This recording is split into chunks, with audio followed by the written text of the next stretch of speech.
దేవునికి స్తోత్రం, దేని మహిమలు గాక. ప్రభువునందు ప్రియమైన వారలారా, దీని యొక్క వాక్యం ధ్యానించుకుంటున్నాము. దేవునికి స్తోత్రం.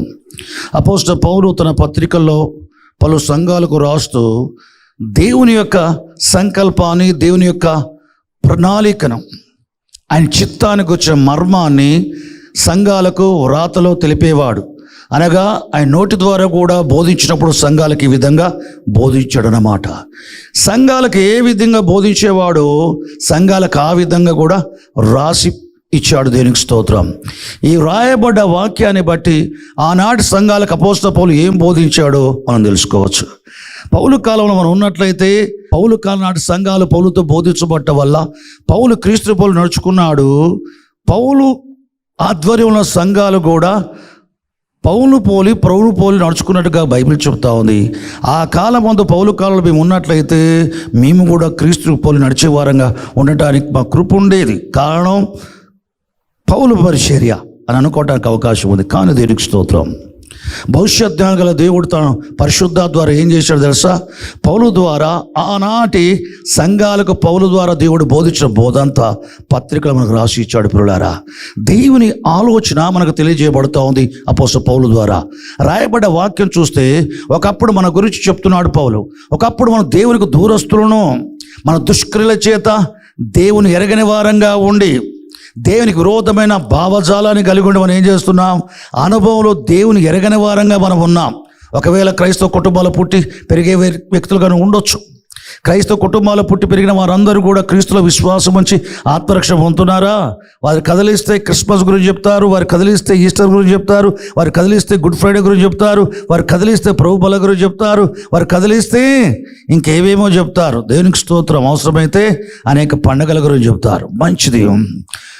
నీ కొరకు చనిపోయి తిరిగి లేచి యేసుప్రభువులో విశ్వాసం ఉంచి ఆత్మరక్షణ పొందావా అంటే దానికి జవాబు దొరకదు. చాలామంది క్రైస్తవులలో ఈ జవాబు దొరకదు. పూర్వం ఒక దైవజనుడు ఉండేవాడు మన దేశంలో, మన రాష్ట్రంలో. ఆయన కలుసుకుని ఎవరైనా సరే ప్రైజ్ లార్డ్ అని చెప్పి షేక్ హ్యాండ్ ఇచ్చినా, లేకపోతే గుడ్ మార్నింగ్, గుడ్ ఆఫ్టర్నూన్ అని చెప్పి షేక్ హ్యాండ్ ఇస్తే ముందుగా అడిగేది ఏంటంటే నువ్వు రక్షించబడ్డావా అని అడుగుతాడు. లేకపోతే నువ్వు ఆత్మలో తిరిగి జన్మించావా అని అడుగుతాడు. ఆయన సరైన జవాబు ఇవ్వలేకపోయినా, రక్షణ పొందాలని చెప్పలేకపోయినా ఆ వ్యక్తికి షేక్ హ్యాండ్ ఇచ్చేవాడు కాడట. దేవునికి స్తోత్రం, దేవుని మహిమకలుగాక. సరే, అది మంచిదా చెడ్డదో తర్వాత విషయం. కానీ ఈ వ్యక్తి అయితే ఆలోచనలో పడతాడు. ఏమని పడతాడు? నువ్వు రక్షించబడ్డావని మాట అడిగాడు. నేను రక్షించబడ్డానా లేదా? మెథడిస్ట్ సంఘాలను స్థాపించిన దాని ఫౌండర్ అయిన జాన్ వెస్లీ గారు కూడా ఇంగ్లాండ్ దేశం నుంచి అమెరికాకు ప్రయాణమై వెళ్తున్నప్పుడు సముద్ర ప్రయాణంలో సముద్రంలో తుఫాను పుట్టింది. ప్రమాదంలో ఉంది ఓడ. ఆ సమయంలో జరిగింది ఏం తెలుసా? ఒక ముసలావిడ చక్కగా పాటలు పాడుకుంటా ఉంది. జాన్ వెస్లీ అక్కడ దగ్గరకు పోయాడు. జాన్ వెస్లీ భయపడుతున్నాడు. ఓడ ప్రమాదంలో ఉంది, చచ్చిపోతావు అని అందరూ భయపడ్డగా జాన్ వెస్లీ కూడా భయపడుతున్నాడు. అప్పటికి దాదాపు 10 ఏళ్ల సేవ చేశాడు జాన్ వెస్లీ గారు. అక్కడికి వెళ్ళేసి ఆ వృద్ధురాలు చక్కగా దేవుని పాటలు పాడుకుంటూ స్థుతిస్తూ ఉంటే జాన్ వెస్లీ గారు అడిగారు, ఏమ్మా ఓడ ప్రమాదంలో ఉంది, సముద్రంలో తుఫాను ఉంది, దానికి అందరూ భయపడుతున్నారు, మన భయం వచ్చేది పీడింపడి భయపడుతున్నారు, నీవైతే సంతోషంగా దేవునికి కీర్తనలు పాడుకుంటున్నావు, పాటలు పాడుకుంటున్నావు, సంతోషంగా ఉన్నా, చనిపోతావన్న భయం నీకు లేదా అంటే నాకు లేదు అన్నది ఆమె. ఎందుకు అంటే నేను యేసుక్రీస్తు ప్రభువును రక్షకుడిగా అంగీకరించి రక్షించబడ్డ వ్యక్తిని, నా ఆత్మలో తిరిగి జన్మించాను, రక్షించబడ్డాను కనుక నేను చనిపోయిన మరుక్షణమే ప్రభుతో ఉంటాను, వెళ్ళిపోతాను, ప్రభు సన్నిధిలో ఉంటాను. భూమి మీద ఉన్న దేవుని సముఖంలో జీవించే నేను మహిమలో ప్రభు సముఖంలో ఉండటానికి వెళ్ళిపోతాను. చూడండి, దేవునికి స్తోత్రం, దేవునికలుగాక. ఆమె పాడుతూ స్తుతిస్తూ కీర్తిస్తూ సేవిస్తుంది. ఆమె దేవుని సన్నిధిని కాంక్షిస్తుంది. ఎందుకు తెలుసా? దేవుడు మనల్ని ఏర్పరచుకుంది ఎందుకు తెలుసా? ఆయన సన్నిధిని పరిశుద్ధులుగా, నిర్దోషులుగా, నిరపరాధులుగా తన ఎదుట నిలవబెట్టుకోవటానికే మాంసాయుక్తమైన దేహమందు మరణాన్ని రుచి చూచి ఆయనలో విశ్వాసం ఉంచిన వారిని ఆయనతో సమాధానపరుచుకున్నాడు. ఆయనలో విశ్వాసం ఉంచి ఆయన రక్తంలో కడగబడిన పరిశుద్ధాత్మల పాలువారైన వ్యక్తులు ఆయన యందు దేవునీతిగా చేయబడి ఆయనతో సమాధానపరచబడవారి సమాధాన స్థితి కలిగి ఉంటవే కాకుండా ఆయన సన్నిధిలో మనం ఉంటాం పరిశుద్ధులుగా. ఎక్కడ? భూమి మీద. ఇప్పుడు ఆయన సన్నిధిలో నువ్వు ఉన్నావు పరిశుద్ధునిగా, ఆయన సన్నిధిలో నువ్వు ఉన్నావు నిర్దోషిగా, ఆయన సన్నిధిలో నువ్వు ఉన్నావు నిందారహితమైన వ్యక్తిగా. ఆయన సముఖములో, ఆయన సన్నిధిలో పరిశుద్ధునిగా, నిర్దోషిగా, నిందారేతుగా నిలబెట్టుకోవటానికి మాంసాయుక్తమైన దేహమందు ప్రాణమిచ్చే మృతులోంచి తిరిగి లేచాడని పౌలు రాస్తున్నాడు. పిల్లారా, ఒకప్పుడు దేవునికి దూరస్తులమును, అవిధేయులమును, నామమాత్రం క్రైస్తవ జీవించే జీవితాన్ని కలిగిన వారమును. నేను కూడా క్రైస్తవ కుటుంబాలు పుట్టా. దేనికి స్తోత్రం, దేవుని కలుగాక. పండగ క్రైస్తవుడుగా ఉన్నా. చిన్నతనమున చర్చెస్లో మరి పండుగలు ఉంటాయి కదా, ఆ పండగ కాలం అప్పుడు సంఘ పెద్దలు ఏం చేసేవారంటే నాటికలు వేయించేవారు, క్రైస్తవ నాటికలు. ఆ నాటికల్లో కూడా నేను పాల్గొనేవాడిని. సండే స్కూల్ అంటే నాకు తెలుసు, యూత్ అంటే నాకు తెలుసు, యూత్ సెక్రటరీ కూడా నేను చేశాను. దేవునికి స్తోత్రం.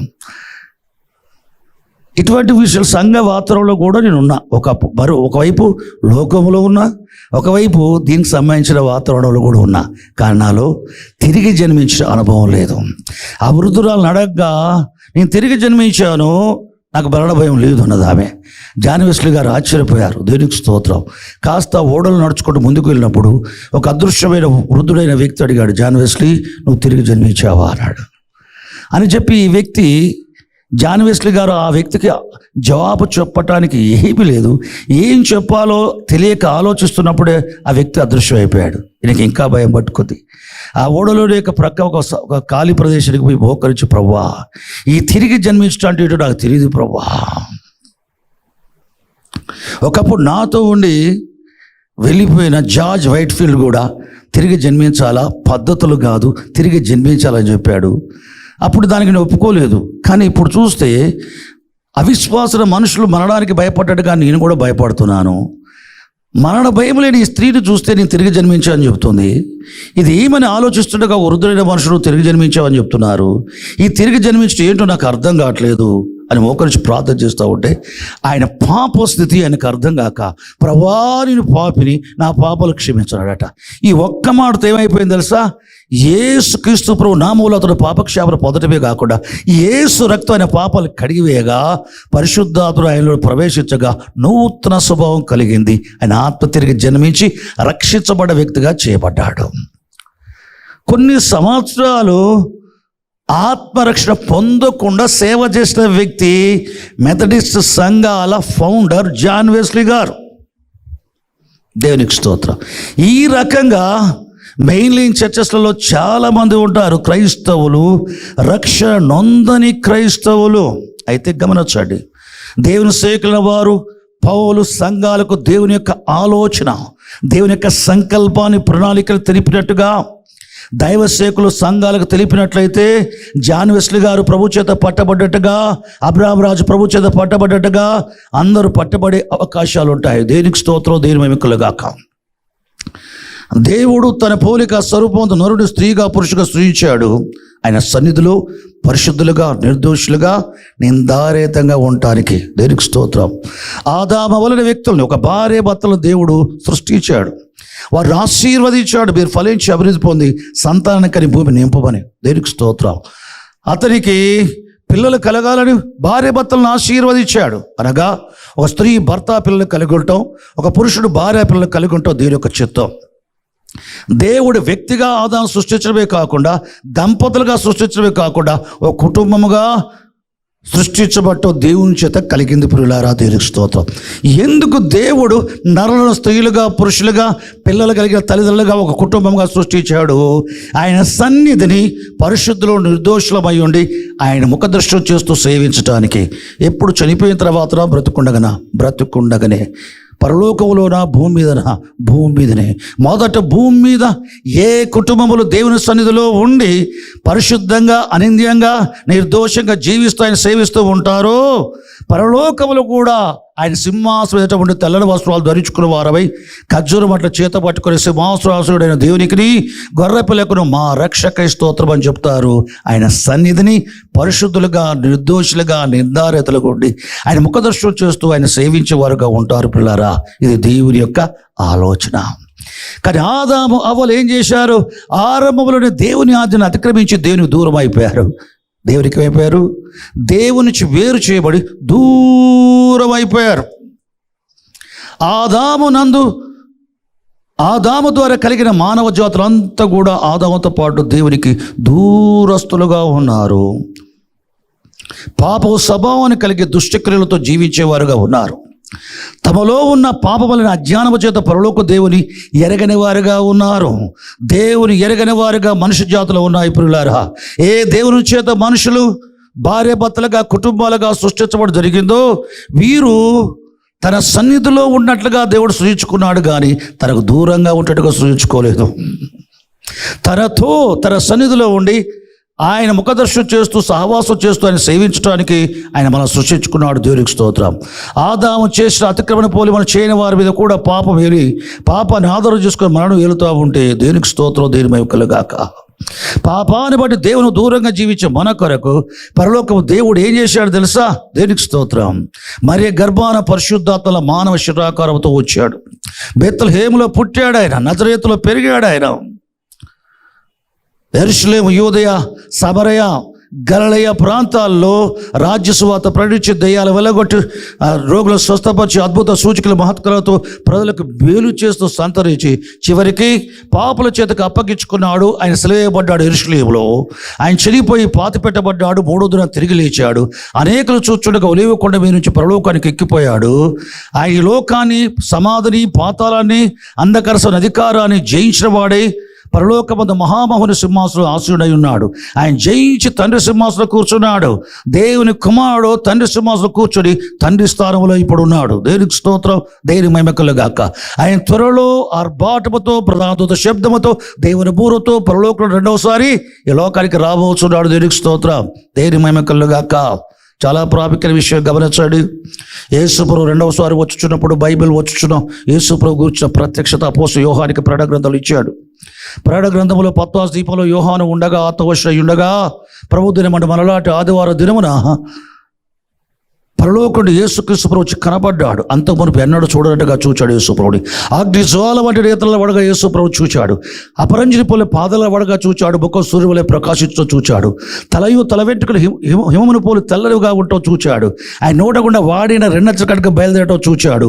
ఆయన స్వరం విస్తార జల ప్రవాహాల ధ్వని వలె ఉండటం విన్నాడు. దేవునికి స్తోత్రం. పాదాల పట్టుకు దిగుచున్న వస్త్రం సెలవులో దిగంబడగా చెప్పాడు యేసుక్రీస్తు ప్రభు. ఇప్పుడు పాదాల మటుకు దిగుచున్న వస్త్రాలు ధరించుకున్న వాడే, రొమ్మునకు బంగారు దట్టి ధరించుకున్న వాడే, కుడి చేత 7 నక్షత్రాలు పట్టుకొని 7 దీప స్తంభాల మధ్య సంతరించబడగా యూహాను కనబడ్డాడు. పిల్లారా, ఆయన యూదా గోత్ర సింహం యొక్క దర్శనం. దేవునికి స్తోత్రం. ప్రకటన 5:5 ఆయన యూదా గోత్ర సింహం అని బైబిల్ చెప్తా ఉంది. దేవునికి స్తోత్రం. దేవుని కుడిచేత గ్రంథాన్ని తీసుకొని విప్పడం ప్రారంభించి 7 మొదటి గ్రంథాన్ని విప్పేసిన తర్వాత ఆయన కుడిపాదం ఎడపాదం సముద్రం మీద భూమి మీద నిలిపి సింహం గర్జించినట్టుగా గర్జించి ఆర్భటించాడు. దేవునికి స్తోత్రం. విప్పబడిన పుస్తకం పట్టుకొని ఆయన సింహం వలె గర్జించాడు. ఆయన సింహం. అపోస్తలుడైన యోహానికి ప్రత్యక్షత ఎందుకయ్యా అంటే రెండవ రాకడకు వచ్చే ప్రత్యక్షత. యేసు ప్రభువు నుంచి వచ్చినప్పుడు ఆయన వచ్చాడు ఏ విధంగా? యూదా గోత్ర సింహముగా, సింహం యొక్క స్వభావాన్ని కలిగిన వాడై, సింహం యొక్క స్వభావాన్ని సంతరించుకున్నవాడై ఈ లోకానికి వస్తాడు. పిల్లల మహిమతో తన తండ్రికి దేవదూతలు కలిగిన మహిమతో రాబోచున్నాడు గనక. దేవునికి స్తోత్రం. భూరాజులందరూ, సైన్యాధిపతులందరూ, ధనికులు, సామాన్యులు, దాసులు, స్వతంత్రులు, భక్తిహీనులందరూ కూడా రొమ్ము కొట్టుకుంటూ కండలారా కప్పుడి, బండలారా కప్పుడి, సింహాసనాసుడైన వానికి గొర్రెపిల్ల ఉగ్రతకు నువ్వు మమ్మల్ని మరుగు చేయడని చెప్పి కొండలతో బండలతో చెప్పడం జరిగింది. లోకమంతా ఆయన వచ్చుచున్నది కరుణామయుడిగా కాదు, కృపామయుడిగా కాదు, కనికరించడానికి, కృప చూపడానికి, గొర్రెపిల్లలాగా ప్రాణం పెట్టడానికి రెండవసారి రావట్లేదు. యేసుప్రభు రెండవసారి వచ్చేది తీర్పు తీర్చి శక్తితో రాబోతున్నాడు. యెహోవా ఆత్మావేశం వల్ల ధైర్యముతోనూ బలముతోనూ తీర్పు తీర్చి శక్తితో నింపబడవాడే రాబోతున్నాడు. దేవునికి స్తోత్రం. కనికరమనే మాటకు అడ్రస్ లేదు. దేవునికి స్తోత్రం. బైబిల్ చెప్తా ఉంది, భూమి మీద జీవించే వ్యక్తి, ఇజ్రాయెల్లో పాపం పెరిగినప్పుడు, యూదాలో దోషం పెరిగినప్పుడు అందరూ పై పూతలు పూస్తున్నారు. సేవకులందరూ, యాజకులు అనేవారు, ప్రవక్తలు అనేవారు సోదరులు చెప్తున్నారు, కమ్మని కథలు చెప్తున్నారు. ఇజ్రాయేలు పాపానికి అలవాడబడి దేవుని విడిచిపెట్టి విగ్రహ సంబంధం అపవిత్రత కలిగి జారత్వానికి అలవాడబడి దేవుని దూరంగా జీవిస్తూ ఉంటే పై బోధలు చేస్తున్నారు యాజకులు. పై సోద చెప్పే కథలు చెప్తున్నారు ప్రవక్తలు.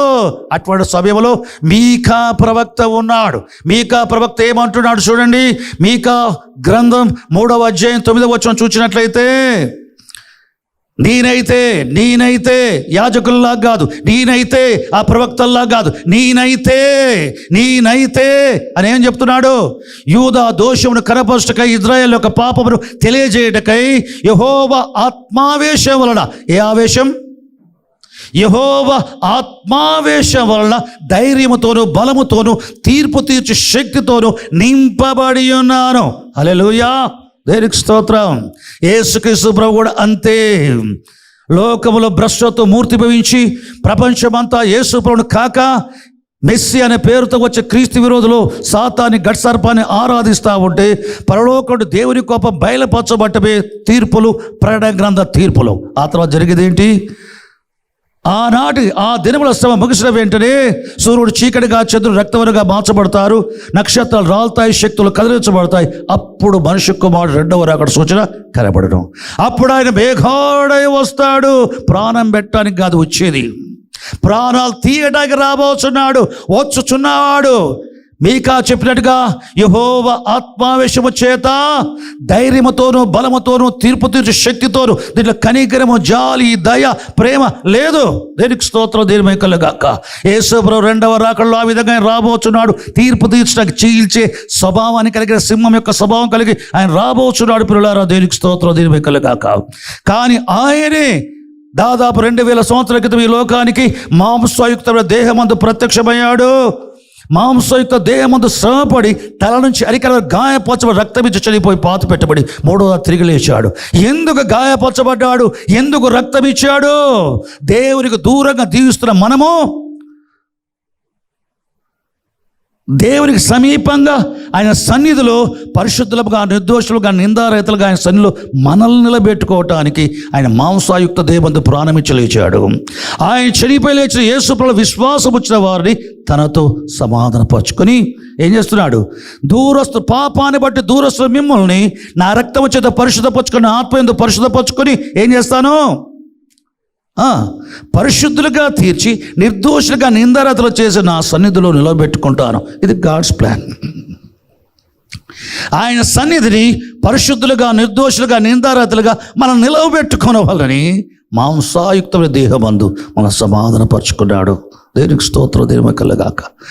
పరలోకం వెళ్ళినప్పుడే మాత్రమే కాదు, ఎవరు భూమి మీద జీవించేటప్పుడు వ్యక్తిగతంగా, కుటుంబాలుగా దేవుని సన్నిధిలో పరిశుద్ధులుగా, నిర్దోషులుగా, నిందారతుగా ఉండి ఆయన సేవిస్తూ ఉంటారు. అటువంటి జీవితాన్ని జీవిస్తారు ఈ లోకాన్ని విడిచిపెట్టిన తర్వాత కూడా. ప్రకటన గ్రంథం 7వ అధ్యాయం 13, 14, 15 వచనాలను చూసినట్లయితే, పరలోకానికి వచ్చి దేవుని సింహాసనం ఎదుట ఉన్న తెల్లని వస్త్రాలు ధరించుకున్న కోట్లాది ప్రజలను చూచి 24 పెద్దలు ఒక పెద్ద యోహాను అడుగుచున్నాడు. యోహాను, వీరెవరు? వీరు ఎక్కడి నుంచి వచ్చారు అని అడిగారు. అప్పుడు యోహాను అంటున్నాడు, అయ్యా, వీరెవరో, వీరు ఎక్కడి నుంచి వచ్చారో నాకు తెలీదు, అది నీకే తెలుసు అన్నాడు. వీరు మహాశ్రమల నుంచి వచ్చిన వారు. ఎక్కడి నుంచి వచ్చారు?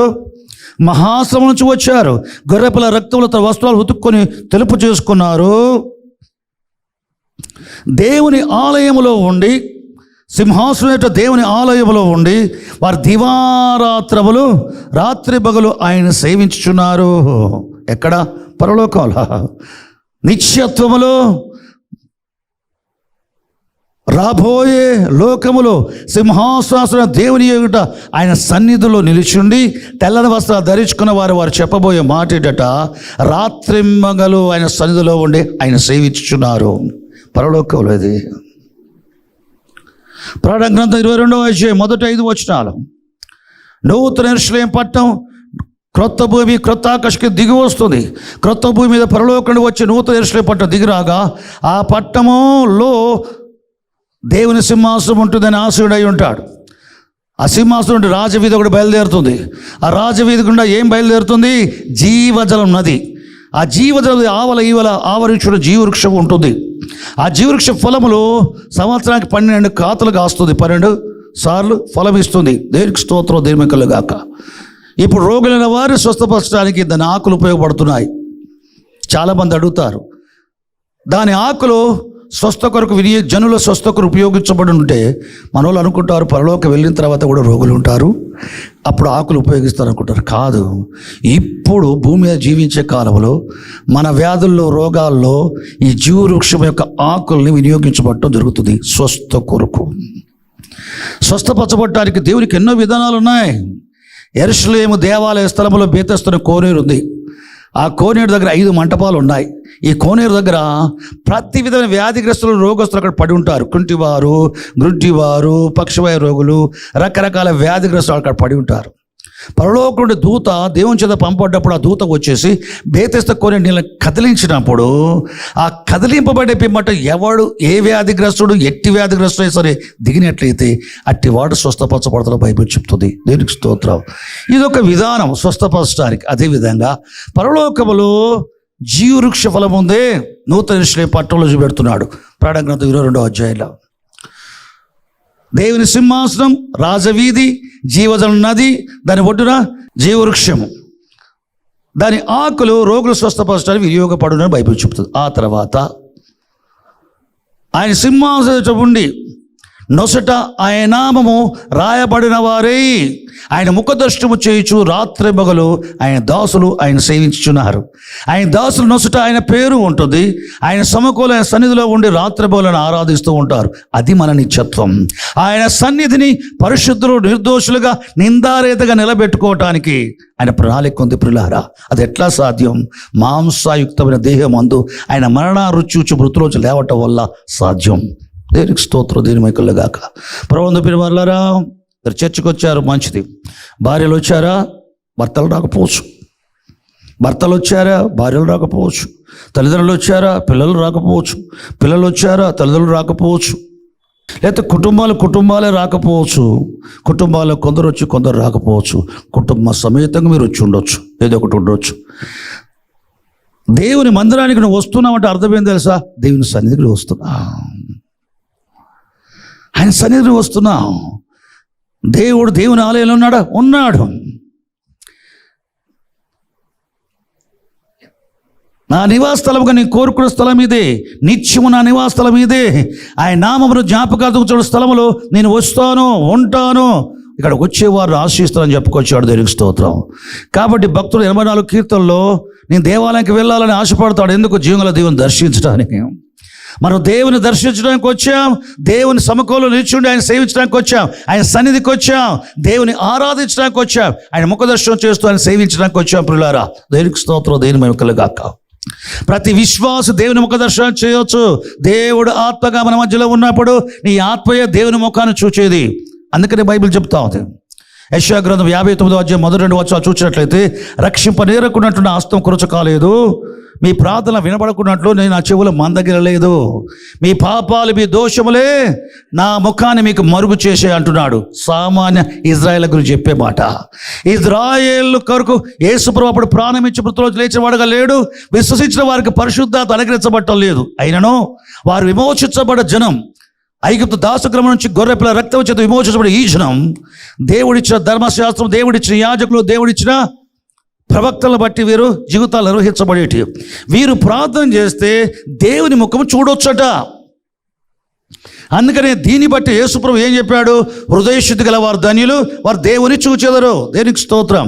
నీ హృదయం శుద్ధిగా ఉంటే నీ ఆత్మలో ప్రభు యొక్క ముఖ దర్శనాన్ని చేయొచ్చు. దేవునికి స్తోత్రం. ఇజ్రాయేల్ కూడా వారు ప్రార్థిస్తున్నారు, జవాబు రావట్లే. దేవుడు మా ప్రార్థన వింటా లేదు, ఆయన చెవులు మందగిలాయేమో అనుకుంటున్నారు. మా ప్రార్థన ఆలకించి మనం రక్షించడం లేదు, ఆయన హస్తం కురుచైపోయిందేమో, పొట్టిగా అయిపోయిందేమో అనుకుంటున్నారు. యెహోవా చెప్పే మాట, మిమ్మల్ని రక్షింపనేరకున్నట్లు నా చెయ్యి కురచ కాలేదు, మీ ప్రార్థన వినకున్నట్లు నా చెవులు మందగిలలేదు. మీ దోషములు నీకు నాకు అడ్డమొచ్చాయి, మీ పాపములు నా ముఖాన్ని మీ కనులకు మరుగు చేస్తారని చెప్పుకొచ్చాడు. పాపమే ప్రభు ముఖం చూడకుండా చేస్తుంది. వీరు ఉపవాసం ఉండి ప్రార్థన చేస్తున్నారు. వీరు 59వ అధ్యాయం చూస్తుంటే ఎంత ప్రార్థించిన జవాబు రాకపోయేసరికి కారణం ఏంటో వెతుకుతున్నారు. మీ పాపాలను బట్టి ప్రార్థన జవాబు రావట్లే. ఒకడు హృదయంలో పాపం లక్ష్యం చేసాడు, ఎలా వారి మనవి ఆలకించకపోవును దేవుడు అని బైబిల్ చెప్తుంది. పాపుల మనవి దేవుడు ఆలకింపడు. ఎవడైనా దేవభక్తుడిని ఆయన చిత్తం చొప్పున జరిగించేవాడు అట్టి వాని ప్రార్థన ఆలకించిన గుడ్డివాడు ప్రధాన యాజకులకు యూదుల అధికారులకు సాక్ష్యం ఇస్తున్నాడు, బోధ చేస్తున్నాడు. ప్రవక్త పేరు వాళ్ళారా చూడండి, విశ్వాసులు పూర్వ హృదయముతో ప్రభుని సేవిస్తున్నప్పుడు ప్రార్థిస్తున్నప్పుడు ఆయన ముఖం నీకు కనబడును. ఆత్మ అయిన దేవుని యొక్క ముఖం నీ ఆత్మలో నువ్వు చూడగలవు, ఆత్మలో చూడగలవు. దేనికి స్తోత్రం, దేని మైకులు గాక. రక్షించబడ్డ వాని యొక్క హృదయం ప్రార్థించినప్పుడు దేవుని ముఖాన్ని వెతుకుతుంది. నీ పూర్వ హృదయంతో వెతుకుతావు, నీ పూర్వ శక్తి వెతుకుతావు, ఆయన కనుగొంటావు, నేను కనపరుచుకుంటా అని చెప్పాడు. ఎవడు పూర్వ హృదయంతో వెతుకుతాడో అని నేను ప్రత్యక్షపరుచుకుందును. ఎక్కడ జరిగింది? సాధారణ రీతిలో సాధారణ విశ్వాసకి ఆత్మలో జరుగును. ఆయన ముఖాన్ని నువ్వు చూడగలవు. దేనికి స్తోత్రం, దేని ముఖాలు గాక. కనికర గల ముఖం నువ్వు చూడగలవు. ఆయన సన్నిధికి వచ్చిన వారు ఆయన ముఖ దర్శనానికి వస్తారు. ఆయన ముఖ దర్శనం ఉంటుంది మా దేవుని ఆలయంలో. ఏం తెలుసా? ఇక్కడ ఏముంటుందో పరలోకంలో అదే ఉంటుంది. ఇక్కడ ఏముంటుందో నీ అనుభవం పరలోకంలో అదే ఉంటుంది. దేనికి స్తోత్రం, దేని మహిమలు గాక. చూడండి, ఇక్కడ దేవుని సన్నిధిలో ఉండి పరిశుద్ధులుగా నిర్దోషులుగా ఆయన ముఖదర్శనం చేస్తూ ఆయన సేవించినట్లయితే అదే అనుభవం అక్కడ ఉంటుంది. పరలోకంలో దేవుని దాసులు ఆయన నామనొసలు లెక్కించబడ్డవారై ఆయన ముఖదర్శనం చేయించు రాత్రి పగలు ఆయన సేవించున్నారు. ఇక్కడ ఉన్నది అక్కడ ఉంటుంది. అక్కడ ముఖదర్శనం కావాలంటే ఇక్కడ ఈ ముఖదర్శనం కావాలి. పౌలు దగ్గర కనబడకపోవచ్చు, మృతులోంచి లేచి యేసు ప్రభు మరియ కనబడకపోవచ్చు, సాధు సుందర్ సింగ్ గారికి డీజే దిన గారికి కనబడకపోవచ్చు. కానీ విశ్వాసకు తగినట్లుగా నీ పూర్వహృదయంతో ప్రార్థనలు దేవుని ఎదిగినప్పుడు నీకు కనబడతాడు. నువ్వు పరిశుద్ధుడివా నీకు కనబడతాడు. నువ్వు నీతిమంతుడవా నీకు కనబడతాడు. నీ హృదయంలో పాపం లేకుండా పరిశుద్ధ కలిగి ఉన్నావా, నీ పూర్వ హృదయంతో దేవుని వెతికినప్పుడు నీ ఆత్మలో ఆయన ప్రత్యక్షపరుచుకుంటాడు. నీ ముఖం కనబడును. ఈ ప్రార్థన మందిరములో, తూకుంట ప్రార్థన మందిరములో, హౌసింగ్ బోర్డ్ చర్చ్ ప్రార్థన మందిరములో, మీజాపూర్ ప్రార్థన మందిరములో నేను వచ్చి ప్రార్థన చేసుకున్నప్పుడల్లా చాలాసార్లు నా ఆత్మలో ఆయన ముఖాన్ని చూశాను. నా హృదయం వెతికినప్పుడు ఆయన ముఖదర్శనం కలుగుతుంది. దేవునికి స్తోత్రం. దేవుని ప్రత్యక్ష మందిరములో దేవుడే ప్రత్యక్షమయ్యేది. మోషే ద్వారా నిర్మించబడ్డ ప్రత్యక్ష గుడారం అది యెహోవా ప్రత్యక్ష గుడారం. ఇజ్రాయేల్ వెళ్ళి ప్రార్థించినట్లయితే యెహోవా ప్రత్యక్షపరుచుకుంటాడు. ప్రత్యక్ష మందిరం యెరూషలేము దేవాలయానికి వెళ్ళి పౌలు ప్రార్థిస్తుడుగా యెహోవా ప్రత్యక్షపరుచుకున్నాడు, ముఖాముఖిగా మాట్లాడాడు. క్రొత్త నిబంధన భక్తుడు, క్రొత్త నిబంధన భక్తురాలు, విశ్వాసుల పరిశుద్ధుల మీరు దేవుని మందిరానికి వచ్చినప్పుడు నీ పూర్ణ హృదయంతో, నీ పూర్ణ మనసుతో, నీ పూర్ణ శక్తితో, నీ పూర్ణాత్మతో, నీ పూర్ణ బలముతో, పూర్ణ సత్యముతో నీ దేవుడి ప్రభువును ప్రేమించి నువ్వు సేవించినట్లయితే, అదేవిధంగా ఆయన ఆరాధించినట్లయితే, ప్రార్థించినట్లయితే, నీ హృదయంతో ఎదికినట్లయితే ఆయన నీకు కనపరుచుకోను, ప్రత్యక్షపరుచుకోను. ఆయన ముఖదర్శనం చేస్తూ ఆయన సేవించే వారికి ఉండాలి. ఆయన ముఖదర్శనం ఎక్కడ దొరుకును? మందిరములో దొరుకును. 84 కీర్తన 2-3 వచనాలు చూసినట్లయితే జీవుల దేవుని దర్శించడానికి నేను దేవాలయకు వెళ్ళాలా, ఎప్పుడు వెళ్ళాలా, దేవుని మందిరానికి ఎప్పుడు వెళ్ళాలా అంటాడు కీర్తనకాడు. ఎందుకు దేవుని మందిరానికి ఎప్పుడు వెళ్ళాలా? కోరకుమారులు రాసిన కీర్తన అది. జీవుల దేవుని దర్శించడానికి మందిరానికి వెళ్ళి దేవుని దర్శిస్తాడట. దేవునికి స్తోత్రం. తెలియక అన్యజనులు ఏం చేస్తారు? ఎక్కడికో తీర్థయాత్రలు చేస్తారు. ఎందుకయ్యా వెళ్ళింది అక్కడికి అంటే దేవుని దర్శించడానికి అని చెప్తాడు ఆయన. అక్కడ దేవుడు లేకపోయినప్పటికీ వారికి తెలియక వారు ఏం చేస్తారు? తీర్థయాత్రలు దేవుని దర్శించడానికి అంటారు. బైబిల్ సత్యాన్ని అసత్యంగా మార్చాడు సాతానుడు. బైబిల్ సత్యం ఏంటంటే దేవుని దర్శించడానికి దేవుని మందిరానికి రావాలి. కుటుంబ సమేతంగా వచ్చారా? దేవునికి స్తోత్రం. దావీదు ఏమంటున్నాడు చూడండి. దేవునికి స్తోత్రం, దేవుని మహిమ గాక. 2వ సమూయేలు గ్రంథం 7వ అధ్యాయం 29వ వచనం చూస్తే, యెహోవా నా ప్రభువా, నీ దాసుడు నా కుటుంబం నిత్యం నీ సన్నిధిలో ఉన్నట్టుగా దాన్ని ఆశ్రయించము. నా కుటుంబం నీ చేత ఆశీర్చబడి నిత్యము ఆశీర్వదించబడగాక. దావీదు దేవునికి ప్రార్థన చేస్తూ ఏమని చెప్తున్నాడు? యెహోవా నా ప్రభువా, నీ దాసుడనైన నా కుటుంబం, నా భార్య, నా పిల్లలు, నా పిల్లల పిల్లలు నీ సన్నిధిలో ఉండినట్లుగా నా కుటుంబాన్ని ఆశీర్వదించు. దావీదు ఒక్కడిగా ఉండటానికి మాత్రం కాక భర్తలు మాత్రం గుడికి వచ్చేవారు కాకుండా, భార్యలు మాత్రం చర్చకు వచ్చేవారు కాకుండా, పిల్లలు మాత్రం వచ్చేవారు కాకుండా, నా కుటుంబం నీ సన్నిధిలో ఉన్నట్టుగా ఆశీర్వదించు. కుటుంబాల సగం బయట సగం లోపల కాదు నాయనా, కుటుంబ సమేతంగా నీ సన్నిధిలో నిందారహితంగా, నిర్దోషంగా, పరిశుద్ధంగా నేను సేవించడానికి, ముఖదర్శనం చేస్తూ సేవించడానికి దయచేయి. అట్లు ఆశీర్వదించని ప్రార్థన చేస్తున్నాడు. దేవునికి స్తోత్రం. ఎందుకు తెలుసా? అది దేవుని ఆలోచన, దేవుని చిత్తం. ఆదాము అవ్వలని సృజించాడు తన సన్నిలో ఉన్నట్టుగా, ఆ కుటుంబాన్ని సృజించాడు తన సన్నిలో ఉన్నట్టుగా. దేవుని యందు భయభక్తులకి దేవుని ఎరిగిన వారు అది కోరుకుంటారు. వారి హృదయాలు దేవుణ్ణి ఆశిస్తాయి, దేవుని కోరుకుంటాయి, దేవుని కొరకు, దేవుని సన్నిధి కొరకు తహతహలాడతాయి. ప్రార్థన అంటే తహతహ, వాక్య ధ్యానం అంటే తహతహ, ఆరాధించడం తహతహ, వ్యక్తిగతంగా సేవించడం అంటే తహతహ, కుటుంబాలుగా సేవించడం అంటే ఆశ, సంఘంగా చేరి ఆయన పేరు పెట్టే స్థలానికి వచ్చి సంఘంగా ఆరాధించడం తహతహ. ఈ తహతహ ఎవరికి ఉంటుంది? నిజముగా ఆత్మలో తిరిగి జన్మించిన వ్యక్తులకు ఉంటుంది. నిజముగా ఆత్మరక్షణ పొందిన వారికి ఉంటుంది. నిజముగా పరిశుద్ధాత్మ నింపబడి ఆత్మతో నడిపించబడే వారికి నిశ్చయంగా ఉంటుంది. దేనికి స్తోత్రం, దేని మహిమ కలుగాక. చూడండి, దేవుని సన్నిధిలో ఉండటానికి దావీదు ఒంటరి కూడా ఎంత ఆశిస్తున్నాడో.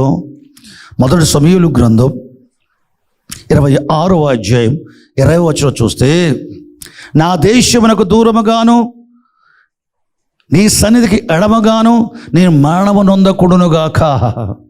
నా దేశములో దేవుని ప్రజలు ఉన్నారు.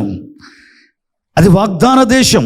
అబ్రహాం, ఇస్సాకు, యాకోబులకు వారి సంతానానికి దేవుడు వాగ్దానం చేసిన పాలు తేలు ప్రవహించే దేశం. అది యెహోవా దేశం, యెహోవా కోరుకున్న దేశం, యెహోవా పట్టణానికి కలిగిన, యెరూషలేము కలిగిన దేశం, యెహోవా నివసించే దేశం, యెహోవా నివసించే పట్టణానికి కలిగిన దేశం. అక్కడ దేవుని సన్నిధి ఉంటుంది. నా జనుల మధ్య దేవుని సన్నిధి ఉంటుంది. నా దేశమునకు దూరముగాను నీ సన్నిధికి ఎడమగాను నేను మరణము నొందకూడును గాక. నా జీవితం అంతా నీ సన్నిధిలో జీవించాలి. నేను చస్తే నీ సన్నిధిలో చావాలి తప్ప, నీ సన్నిధిలో చావాలి తప్ప, నీ సన్నిధికి నీ ఎడమగా అంటే దూరంగా నేను మరణం నొందకూడును గాక. ఆయన సన్నిధిలో ఉండటానికి ఇష్టపడుతున్నాడు కానీ ఆయన సన్నిధికి దూరంగా ఉండటానికి ఇష్టపడలేదు దావీదు. నిజముగా రక్షణ పొందిన వ్యక్తులు, నిజముగా రక్షణ పొందిన కుటుంబాలు ఏం చేస్తారు? దేవుని గూర్చి వాంఛ వారికి ఉంటుంది. భార్యకు భర్తను గూర్చి వాంఛ ఉన్నట్లుగా సంఘానికి దేవుని గూర్చిన వాంఛ ఉంటుంది. ప్రియులారా, దేవునికి స్తోత్రం. యేసు ప్రభు రెండవ రాకడ దినాలు మనం ఉంటున్నాం గనక మరీ ఎక్కువగా కుటుంబ సమేతంగా సంఘంతో కలిసి సేవించడానికి అలవాటు పడాలా. చాలా ప్రాముఖ్యమైన విషయం. వ్యక్తిగతంగా ప్రభును సేవించవచ్చు, కుటుంబాలుగా ప్రభును సేవించవచ్చు, వారమంతటి కూడా 2 లేక 3 కలిసి సేవించవచ్చు. మంచి దేవునికి స్తోత్రం. సంఘమంతటా కలిసి వారానికి ఒక్కసారి అయినా దేవుని సేవించాలన్నది బైబిల్లో మనకు కనబడుతున్నది. ఆదిమ అపోస్తల సంఘం ఆ విధంగా చేసింది. ప్రభు దినం అనే ఒక ప్రత్యేక దినం ఉంది. ప్రభు దినం అనే యేసుప్రభు రెండవ రాకడ దినం కాదు, కానీ ప్రభు దినం అనే యేసుప్రభు మృతుల్లోంచి లేచిన ఆదివారం ఒక దినం ఉంది. సంఘంగా కూడుకొని చందాలు పడతారు. ఆదివారం సంఘంగా కూడుకొని రొట్టె విరుస్తారు. సంఘంగా కూడుకొని ప్రార్థిస్తారు. సంఘంగా కూడుకొని బోధించబడతారు. సంఘంగా కూడుకొని ఆరాధిస్తారు. ఆదివార దినం ప్రభు దినం అందు ఆ విధంగా చేస్తారు. ఆదివార దినం ప్రభుని సేవించే వారు ఏమవుతారు? ప్రకటన గ్రంథం 1వ అధ్యాయం 9-10 వచనాల్లో ప్రభు దినమందు నేను ఆత్మవశుడై ఉండగా ఆదివారం ఆత్మవశుడైపోయాడు. ఎవరైనా ఆదివారం ఆత్మవశుడయ్యాడు. దేవునికి స్తోత్రం. యేసు ప్రభు రెండవ రాకడ వరకు ఆదివారం ఆత్మవశులు కావచ్చు, ప్రతి వారం ఆత్మవశులు కావచ్చు. దేవుని సన్నిధిలో ఉండటానికి మంచి దేవునికి స్తోత్రం. చాలా ప్రాముఖ్య విషయం. రెండవ రాకడలో ఉంటున్న మనం దేవుని సన్నిధిలో ఉన్నవారికి మన స్వాభావిక లక్షణాలు ఎట్లుంటాయో తెలుసా? యెహోవా ఆత్మావేశం వలన ధైర్యముతో నింపబడతావు, బలముతో నింపబడతావు, తీర్పు తీర్చు శక్తితో నింపబడతావు. పరిశుద్ధాత్ముడు చివరి దినంలో పనిచేసేది దహించు ఆత్మగా, తీర్పు తీర్చు ఆత్మగా మనలో పనిచేస్తాడు. దేవునికి స్తోత్రం. దీని యెషయా గ్రంథం 4వ అధ్యాయం 3-4 వచనాల్లో 3వ వచనంలో ఏం చెప్తుంది?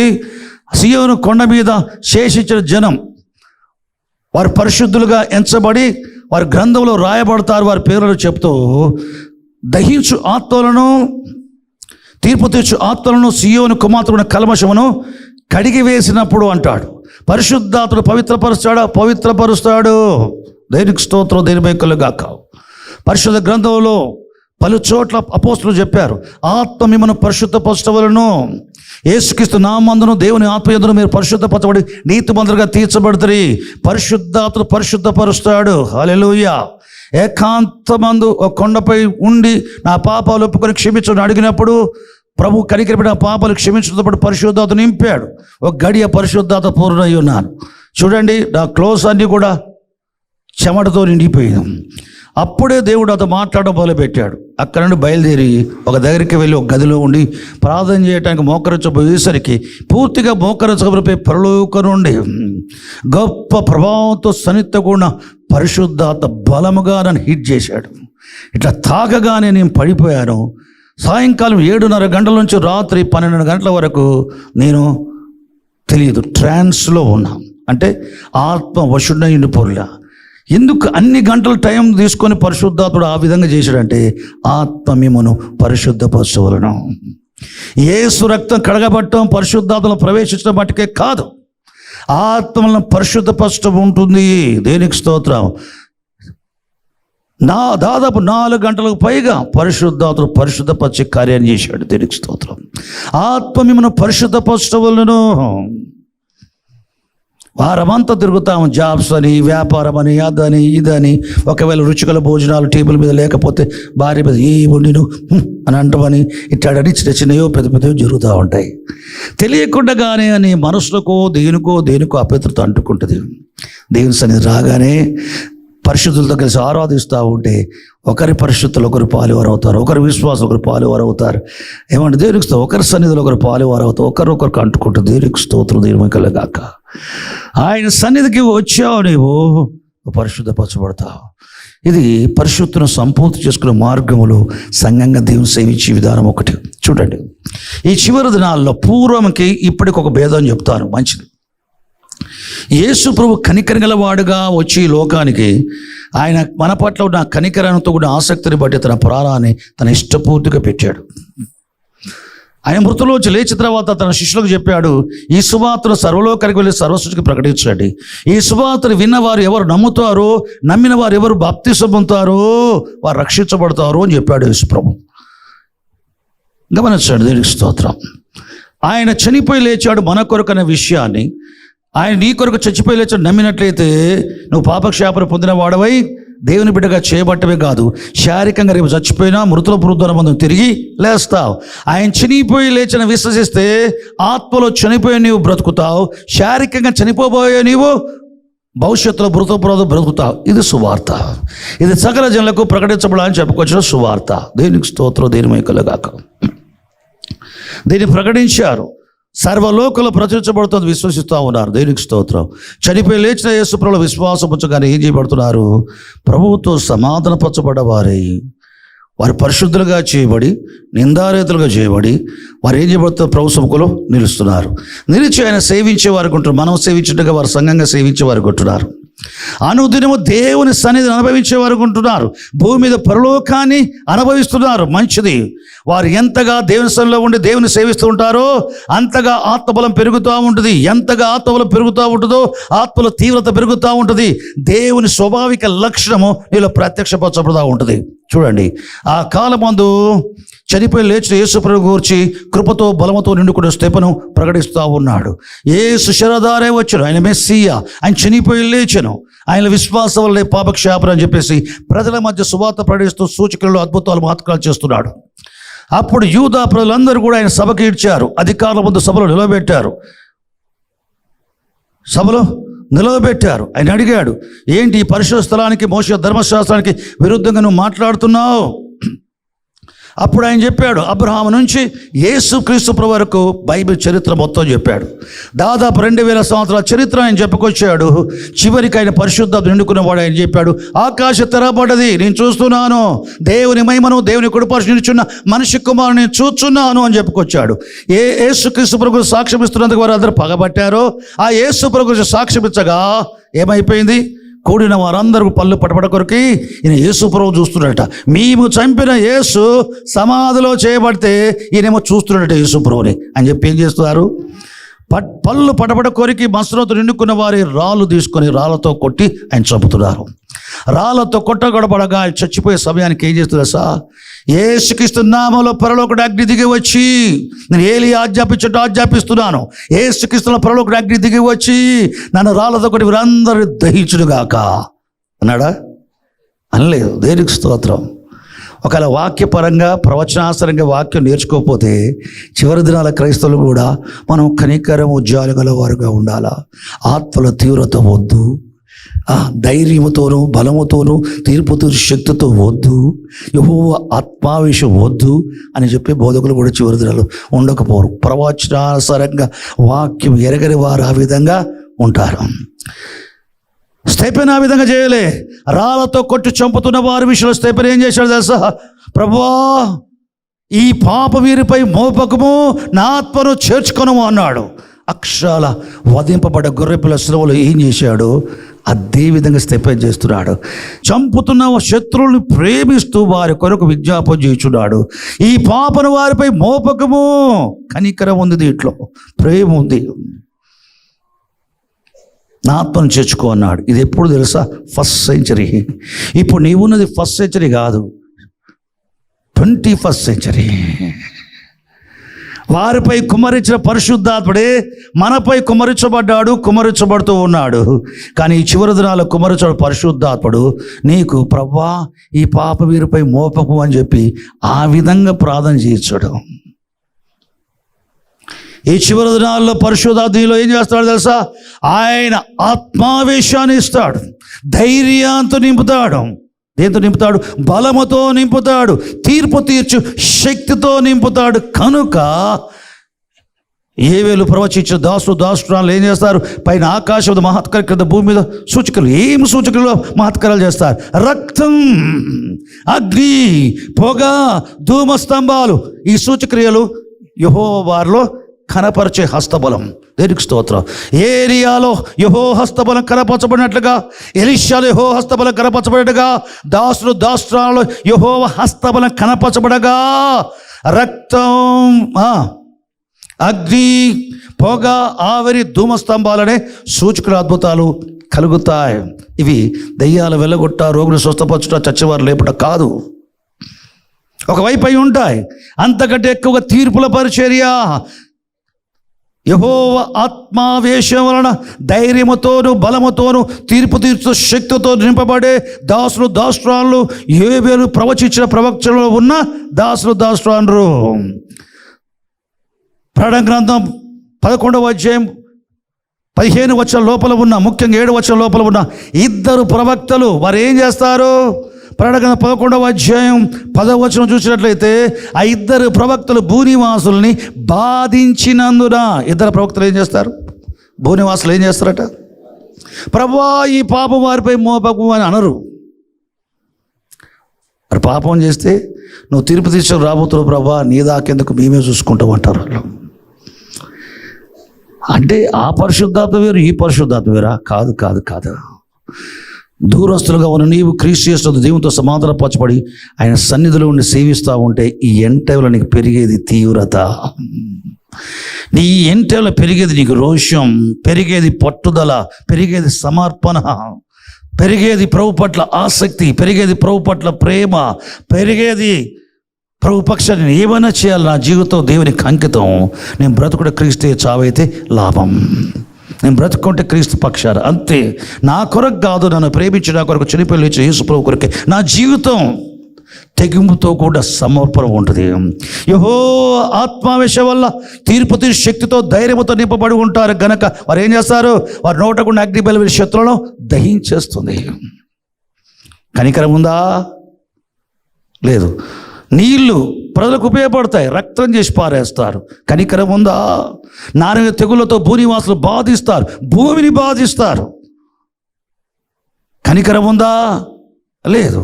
మరి ఏముంది? యెహోవా ఆత్మావేశం ఉంది, తీర్పు తీర్చే శక్తి ఉంది.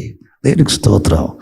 ఇట్లా వాళ్ళు చచ్చిపోయారు అనుకో, క్రీస్తు విరోధి పాలకాల మందు ఏ విధంగా పరిచయం చేసేవారు చంపబడ్డారు అనుకో, మీరు పరలోకానికి మిత్రులతో ఎక్కడ ఉంటారు?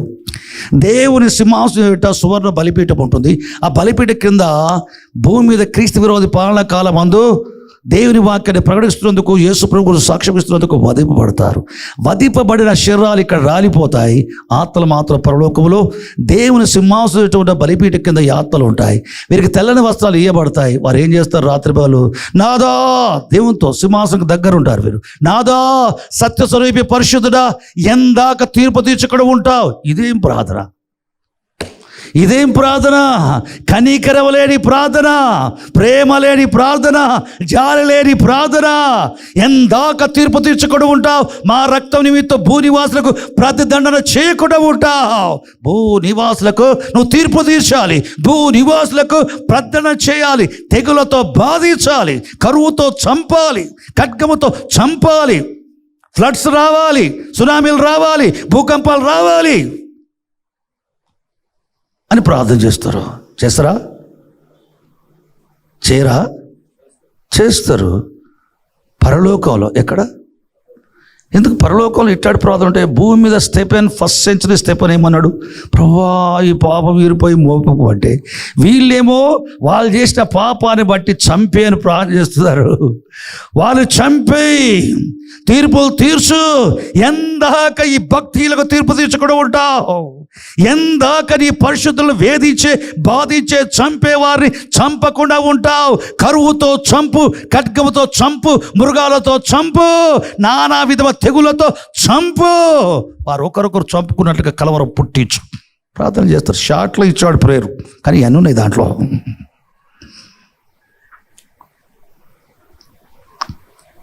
పరలోకం పోయినాక వారు చేస్తున్నట్టు భూమి ఉన్నాక ఏం చేస్తుంటారు? వాళ్ళు అట్లాంటి ప్రార్థనలు చేశారు. ఇక్కడ ఎట్లుంటావో అక్కడ అట్లుంటావు.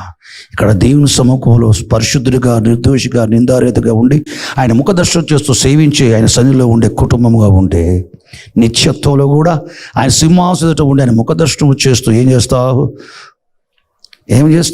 ఆయన సన్నిధిలో పరిశుద్ధుడిగా, నిర్దోషిగా ఉండి ఆయన దివారాత్రులు సేవిస్తావు. నిత్యత్వములు అట్లుండాలంటే బ్రతుకున్నప్పుడు అట్లుండాలా. నిత్యత్వములో తీర్పుల కొరకు ప్రార్థించేవారుగా వారు ఉన్నారంటే, వారు భూమి మీద ఉన్నప్పుడు వారిలో ఉన్న పరిశుద్ధాత్మ తీర్పు తీర్చే శక్తిగా ఉన్నాడు. వారిలో ఉన్న పరిశుద్ధాత్మ ధైర్యంతో నింపేశాడు, బలముతో నింపాడు.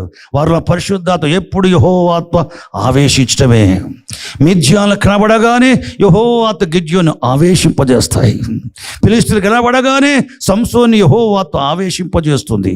అమ్మోన్లు కనబడగానే యెఫ్తా మీదకి యెహోవా ఆత్మ వచ్చి ఆవేశింపజేస్తుంది. గొల్లియాతు కనబడగానే దావీదు మీదకి యెహోవా ఆత్మ ఆవేశింపజేస్తుంది. యెహోవా ఆత్మావేశం వలన ధైర్యముతోనూ బలముతోనూ తీర్పు తీర్చు శక్తితో నేను నింపబడి ఉన్నాను. యేసుప్రభు రెండవ రాకడ అక్షరాలు అట్లా ఉంటుంది.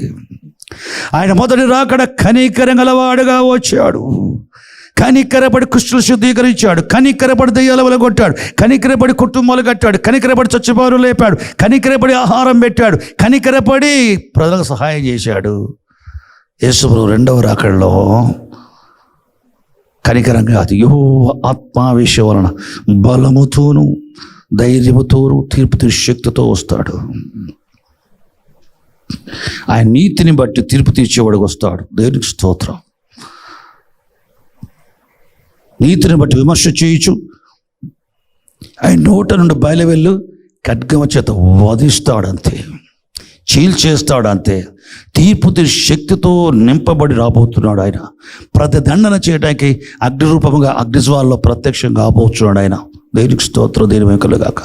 సంగమా, దేవుని ఆరాధించడానికి సంఘంగా వచ్చి సేవించే మీరు మాంసయుక్త దేహమందు ఆయనతో సమాధానపరచబడేవారై, ఆయన మాంసయుక్త దేహమందు మరణాన్ని రుచి చూచినందుకు మనము ఏం చేయబడ్డాం? పరిశుద్ధపరచబడి, నిందారహితులు చేయబడి, నిర్దోషులు చేయబడి ఆయనతో సమాధానపరచబడ్డవారమై ఆయన సన్నిధిలో నిలిచడానికి ఆయన చేత ఏర్పరచబడ్డ సంఘం. దేనికి స్తోత్రం, దేని మహిమ కలుగాక. ఒకప్పుడు మనం దూరస్తులం పాపాన్ని బట్టి, ఒకప్పుడు దుష్క్రియలు అనుసరించేవారం. ఆయన మాంసయుక్త దేహమందు మరణాన్ని చూడటం వల్ల దూరస్తులుగా మనము మన పాపాలు క్షమించబడి ఆయన ఎందుకు పరిశుద్ధపరచబడి వారే పరిశుద్ధులుగా తీర్చబడి ఆయన సన్నిధిలో నిత్యం పరిశుద్ధులుగా, నిర్దోషులుగా, నిందారహితులుగా ఉన్న ఆయన సేవించడానికి ఏర్పరచబడ్డ ఇది ఈ ఏర్పాటును అనుసరించి నువ్వు మందిరానికి వచ్చావు. ఈ ఏర్పాటును అనుసరించి ప్రభు వచ్చేంత వరకు కూడా ఆయన సన్నిధిలో ఉండి నిందారీతంగా సేవించేవారుగా, కుటుంబ సమేతంగా సంఘ సమేతంగా ఉన్నవారు ఉన్నట్లయితే నిత్యత్వములో దావీదు కోరుకున్నట్లుగా 23వ కీర్తన చివరి వచనంలో ఆయన చెప్పే మాట, నా బ్రతుకు దినముల నీ కృపాక్షేమాలు నా వెంట వచ్చును, నేను చిరకాలం దేవుని మందిరములో నివాసము చేతును.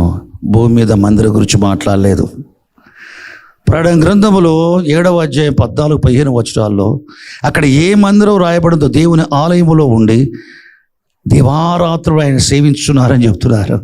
పరలోకము దేవుని ఆలయంలో, రాబోయే లోకంలోని దేవుని ఆలయంలో ఆయన సింహాసనం ఉండి తెల్లని వస్త్రాలు ధరించుకున్న వారి నొసట ఆయన నామం లెక్కించబడి ఆయన ముఖ దర్శనం చేస్తూ ఆయన సన్నిధిలో ఉండి పరిశుద్ధులుగా, నిర్దోషులుగా, నిందారేదిగా ఆయన సన్నిధిలో ఉండి ఆయన సేవించే వరకు ఉంటాం.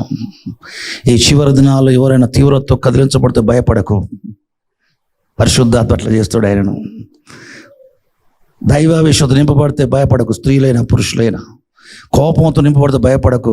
కోపపడుడి కానీ పాపం చేయకుడు, అట్టాడు కోపం. పరిశుద్ధాత్ముడు కోపం ఇస్తాడా అంటే దేవునికున్న ప్రతిదీ ఇస్తాడు. దేవునికి కోపం ఉందా? ఉంది. దేవుడికి ప్రేమ ఉందా? ఉంది. అవసరాన్ని బట్టి ప్రేమిస్తే అవసరాన్ని బట్టి కోపాన్ని కూడా ఇస్తాడు. దేవునికి స్తోత్రం, దేవుని కలుగాక. పరిశుద్ధాత్ముడు పరిశుద్ధుల్లో దేవుని స్వాభావిక లక్షణాలు, దేవుని సామర్థ్యం అంతా కూడా ఇచ్చే దినాలు ఇవి. కనికర గొర్రెపిల్లగానే సంఘములో ఆయన బలపరచబడ్డాడు 20 శతాబ్దాలుగా. 21వ శతాబ్దంలో ఆయన యూదా గోత్రసింహంగా కూడా సంఘములో ప్రత్యక్షంగా ఇష్టపడుతున్నాడు. లోకానికి సంఘము ద్వారా యూదా గోత్రసింహం కూడా ఆయన పరిచయం చేసుకుంటాడు. పిల్లారా, యెహోవా ఆత్మావేశం వలన ధైర్యముతోనూ బలముతోనూ తీర్పుతో శక్తితోనూ నింపబట్ట వల్ల నీ వల్ల కలిగే కార్యాలను బట్టి జరిగే వీధులను బట్టి యెహోవా యేసు ప్రభు ప్రత్యక్షమవుతాడు యూదా గోత్ర సింహముగా నీ ద్వారా. ఆ తర్వాత నిజముగా ఆయన యూదా గోత్ర సింహం రాబోతున్నాడు. మనకైతే ఆయన కనికరం కొరకు కనిపెట్టుకునే వారు ఉంటాం. మన పట్ల ఆయన కనికరం గలవాడే. ఇప్పుడు ఆయన విశ్వాసముతో రక్షించబడ్డాయి, ఆయన బిడ్డగా చేయబడ్డాం. ఆయన సన్నిధిలో ఉండి ఆయన ముఖదర్శనం చేస్తూ సేవిస్తున్నాం గనక ఎప్పుడు ఆయన కనికరే మనకు. ఆయనకు భయపడే వారి మీద ఆయన కనికరములు తరతరములో ఉండును. మీకు ఉండును, మీ పిల్లలకు ఉండును, మీ పిల్లలకు కూడా ఉండును కనికరములు. ఆయన భయభక్తుల వారికి, ఆయనకు దూరంగా జీవించే వారికి ఆయన వచ్చినప్పుడు కనికరగల గొర్రెపిల్ల కాదు, ఉగ్రతో నిండుకున్న యూదా గోత్ర సింహం. కాబట్టి రొమ్ము కొట్టుకుంటారు, భూజనులందరూ రొమ్ము కొట్టుకుంటారు. ఏలికలు, సంపన్నులు, సామాన్యులు అందరూ యెషయా గ్రంథం ప్రకారం వారు పూజించే సువర్ణ విగ్రహములను, వెండి విగ్రహములను గబ్బిలములకు, ఎలకలకు పడవేసి పట్నాలు, ఊళ్ళు, గృహాలు విడిచిపెట్టి ఊరు బయటకు వెళ్ళి కొండ సందుల్లో, బండ సందుల్లో దూరవలని ఆశపడుదురు. కొండలారా కప్పుడి, బండలారా కప్పుడి అంటారు. కాబట్టి దేవునికి స్తోత్రం ఏమకలుగాక. ప్రేమ గల దేవుడు అవసరం గల ప్రతి ఒక్క వ్యక్తి దగ్గర ప్రేమనే కనపరుస్తాడు మనలో. లోకం భ్రష్టత్వంతో నిండుకున్నప్పుడు, లోకం అపాయకరంగా మారినప్పుడు నీలో తీవ్రత గల వ్యక్తిగా, యెహోవా ఆత్మవేశ గల వ్యక్తిగా, ధైర్యముతోనూ బలముతో నింపబడే వ్యక్తిగా, తీర్పు తీర్చే శక్తి గల వాడుగా ఉన్నట్లుగా నేను దైవజనునైతే పరలోకుడు అగ్ని వచ్చి దహించుడుగాక. తీర్పు తీర్చే శక్తి యెహోవా నామమున శపించాడు ఎలీషా. 42 మంది యవనస్తులు ఎలుగుబంట్లు వచ్చి చీల్చి పారేశాయి. ఏంటిది? తీర్పు తీర్చు శక్తి. మనుషులందరికీ వచ్చేటప్పుడు మరణం మీకు కలిగినట్లయితే యెహోవాను పంపలేదు. భూమి నిలవిడిచి సజీవులుగా మీరు దిగిపోతారు పాతాళానికి మోషే చెప్పాడు. చూడండి, తీర్పు తీర్చు శక్తి. ఎండ్ టైంలో పాపం పెరిగినప్పుడు, ఆదిమ కాలంలో, బైబిల్ కాలంలో పాపం పెరిగినప్పుడు, భ్రష్టత్వం పెరిగినప్పుడు, అహంకారాత్మ పట్టుకున్నప్పుడు తీర్పు తీర్చు శక్తితో దైవజనులు నింపబడ్డట్టుగా లోకమంతా గర్వముతో, అహంకారంతో, అపవిత్రాత్మతో, అపాయకర స్వభావంతో నిండుకున్నప్పుడు పరిశుద్ధ జనాంగానికి దేవుడు ఇచ్చేది తీర్పు తీర్చు శక్తి. అటువంటి దినాల్లో ఉన్నాం. నువ్వు అడగని అవసరంలే, దేవుని సన్నిధిలో ఆయన సేవిస్తూ ఉంటే పరిశుద్ధాత్ముడు తీర్పు తీర్చే శక్తి, ఆయనకున్న స్వభావం, చీల్చే స్వభావంతో నేను నింపుతూ ఉంటాడు. చీల్చే స్వభావంతో నేను నింపుతూ ఉంటాడు. తీర్పు తీర్చే శక్తితో నింపుతూ ఉంటాడు. బలముతో నింపుతూ ఉంటాడు. ధైర్యముతో నింపుతూ ఉంటాడు. దేవునికి స్తోత్రం. ఆయన ప్రేమిస్తావు, ఆయన అందున్న వారు ప్రేమిస్తావు, సర్వలోకాన్ని ప్రేమిస్తావు. వారు అపాయంగా మారినప్పుడు ఏం చేస్తావు? తీర్పు తీర్చుతావు. తీర్పు శక్తితో నింపబడతావు. పరలోకంలో దేవుని సింహాదట వారు ఏం చేస్తారు? భూమి మీద భక్తుల కొరకు విరోధంగా ప్రార్థన చేస్తారు, వాళ్ళకి తీర్పు తీర్చమని. ఎప్పటిదాకా తీర్పు తీర్చకుండా సింహాసనం ఆరాధించబడతావు. దేవా పరిశుద్ధుడా, తీర్పులు, బోర్ల వలన తీర్పులు, పాత్రల వలన తీర్పులు, ముద్రలలో తెలబడే తీర్పులు, భక్తులకు ఎప్పుడు తీర్పు తీరుస్తావు? మా రక్తము నిమిత్తం, నీ పరిశుద్ధుల రక్తము నిమిత్తం, నీ సేవకుల రక్త నిమిత్తం ఎందాక భూనివాసులకు ప్రతిదండన చేయకుండా ఉంటావు. ప్రతిదండన చేయమని తీర్పు తీర్చుకొని ప్రార్థన చేస్తున్నారు పరలోకములో. వారి భూమి మీద అలవాటు ఉంది కనుక పరలోకంలో కొనసాగుతున్నది. డీజే దిన గారు ఒక మాట చెప్పాడు. ఆయన కాళ్ళు బలహీనంగా ఉన్న దినాలలో ఆత్మశ్రయ పరలోకానికి పోయినప్పుడు ప్రభు సంసోను పరిచయం చేయక సంసోను ఆయనతో మాట్లాడి ఆదరించడమే కాకుండా ఇతని స్వస్థ కొరకు ప్రభువును వేడుకున్నట 2-3 సార్లు. ఏమని? ప్రభువా, నీ దాసుడు సహోడు దినకర్ని స్వస్థపరచు ప్రభువా, ఆయన ఎక్కువ సేవ చేయాలి ప్రభువా, స్వస్థపరచు ప్రభువా. భూమి మీద జీవించే కాలంలో ప్రార్థించే అలవాటు ఉంటే పరలోకంలో కూడా ప్రార్థించే అలవాటు. భూమి మీద జీవించే కాలం కుటుంబ సమేతంగా దేవుని ఆరాధించే అలవాటు ఉంటే పరలోకంలో కూడా ఆరాధించే అలవాటు ఉంటుంది. భూమి మీద జీవించే కాలంలో తీర్పుల సంబంధించిన విజ్ఞాపనలు చేసే అనుభవం ఉంటే పరలోకం పోయిన తర్వాత కూడా తీర్పుల సంబంధమైన విజ్ఞాపనలు చేస్తావు. ప్రభువు మిమ్మల్ని దీవించునుగాక. ఆమేన్, హల్లెలూయా. ప్రార్థన చేసుకుందాం.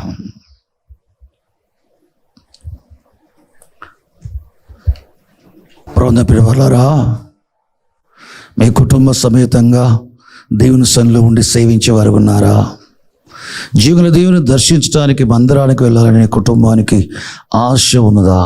లేనట్లయితే ప్రభువా, బైబిల్లోని పరిశుద్ధులు పోలి నీ మందిరాలను చూడటానికి, నీ మందిరంలో ప్రవేశించి సంఘంతో కలిసి సేవించడానికి, నీ ముఖ దర్శనం చేయడానికి, నీతో సహవాసం చేయడానికి, నీ సన్నిధిలో నిందారితంగా పరిశుద్ధంగా నిర్దోషంగా ఉండి సేవించడానికి నా కుటుంబాన్ని కృపదయచేయమని ప్రార్థన చేసుకో. ప్రభువు శ్రద్ధారే వచ్చి నీ మాంసాయుక్తుల దేహమందు మరణారుచి లేచిన మా ప్రియ యేసు, నీలోని విశ్వాసం వల్ల ప్రభు నీ యందు మనం పరిశుద్ధపరచుకుని సమాధానపరచుకున్నావు. నీ సన్నిధిలో నుండి నేను సేవించడానికి ఈ ఆలోచన నీది ఉందిగా భూమి మీద అట్టి నీ సన్నిధిలో నుండి సేవించే వారం ఉండి నీ రాకడలో, నిత్యత్వములో, నీ సముఖములో నుండి నీ ముఖదర్శనం చేస్తూ పరిశుద్ధులముగా నిన్ను సేవించే యుగయుగములు సేవించే వారికి ఉంటానికి కృప దయచేయి అని ప్రార్థన చేసుకోండి. పరిశుద్ధులైన తండ్రి, పరలోకమున మా ప్రభువానికి స్తోత్ర ఘనతా ప్రభావం చెల్లిస్తున్నాం. మంచి దేవుడో, మహాదేవుడో నా తండ్రి, మా తండ్రి అయిన ప్రభువా, నీ కనుదృష్టి మాపై నిలిపి మేలు కలిగినట్టుగా బోధించావు, జ్ఞానము కలిగినట్టుగా బోధించావు, వివేచన కలిగినట్టుగా బోధించావు. నీ రాకడ అపేక్షించినట్లుగా ఈ ఎండ్ టైంలో పరిశుద్ధాత్మను ఏ విధంగా మలుస్తాడో బోధింపజేశావు. ఎండ్ టైంలో మాలో నీ పరిశుద్ధాత్ముడు ఆత్మావేశం కలిగింపజేసి ధైర్యముతో, బలముతో, తీర్పు శక్తితో నింపుతాడు. రానున్న ఏలే హానకులు పోలి తీర్పుల పరిచయం చేసే వారిలో ఏవేలు ప్రవచనం ఉన్నవారికి మేము ఉంటామన్న సంగతి తెలియజేశావు. నీ కృతజ్ఞాసులు చెల్లిస్తావు నాయన. ఆత్మసభన ప్రతి ఆశ్రమ మా కనబలో రావాలి. శారీరకంగా ప్రతి రోగిని స్వస్థపరచు నాయన. బంధింపబడి వారికి విడుదల ఇచ్చేయి. కృంగిన వారు లేవరెత్తు నాయన. ప్రతి వారి అవసరం తీర్చుతండి. నీకు స్తోత్రాలు చెల్లిస్తావు. వీరందరినీ ఆశీర్వదించండి. అనుదినం ఆత్మల తీరదల వారే ప్రార్థన పడుదలకు నేను సేవిస్తూ నీ రాకను అపేక్షించే వారి కంటే కృప చూపని ఆశీర్వదిస్తూ యేసుక్రీస్తు పేరిట ప్రార్థిస్తున్నాం పరమ తండ్రి.